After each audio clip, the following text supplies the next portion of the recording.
જો અમારું અહીંયા પાર્સલ આવી ગયું છે. હવે જોઈ લઈએ અમે કેવું એમાં શું છે.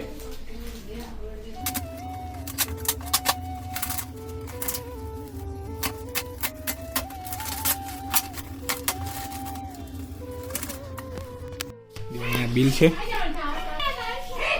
હવે જોઈએ શું છે આમાં. નહીં ઋષિ? પોસ્ટ ઓફિસમાં આવ્યું છે.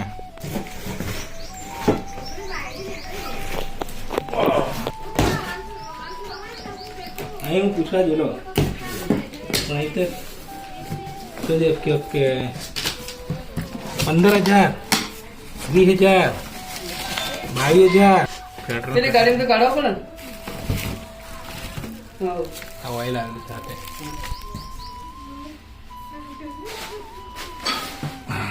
એ તો કરી દઈશ થોડું ઘણું. હવે no fuel inside, add fuel before starting. અચ્છા ફ્યુલ નથી કે છે. અહીંયા ઓઇલની 2 ડબ્બી આવી છે. કેટલી ઓઇલ જશે ખબર નથી.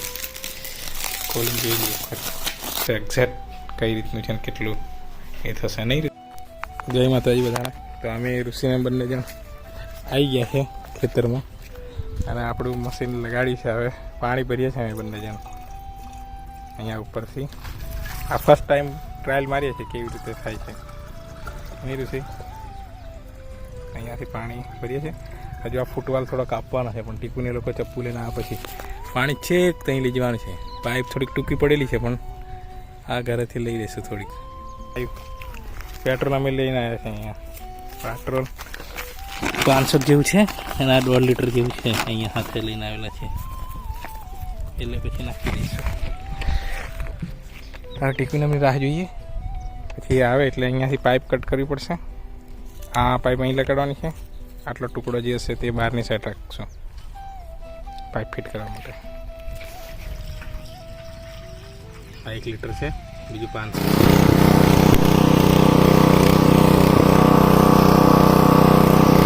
જો અહીંયા અમારું આ મશીન ફેલ નીકળ્યું છે. ચાલુ નહીં થતું. ચાલુ મતલબ ચાલુ થઈ જાય પણ પાણી નહીં કાઢતું.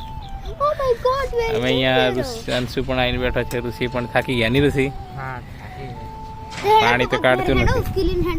હા ખબર નહીં. હવે કસ્ટમર કેરમાં વાત કરી રહ્યા છે. જોઈએ શું કહે છે. બાકી બેકારી આવી ગઈ છે મશીનની. આજે જ લીધી છે. આજે ડબલી આ ખેતરમાં પાણી મૂકવાનું કામ ચાલુ છે અને હવે આપણે ફાઇનલી પેલું મશીન ચાલુ થઈ ગયું એટલે જો આપણે અહીંયાથી પાણી આવે છેક ત્યાંથી આપણા કૂવામાંથી. હવે અહીંયા બાજરી છે. આમાં ઘાસ કરવા કરીને કરી.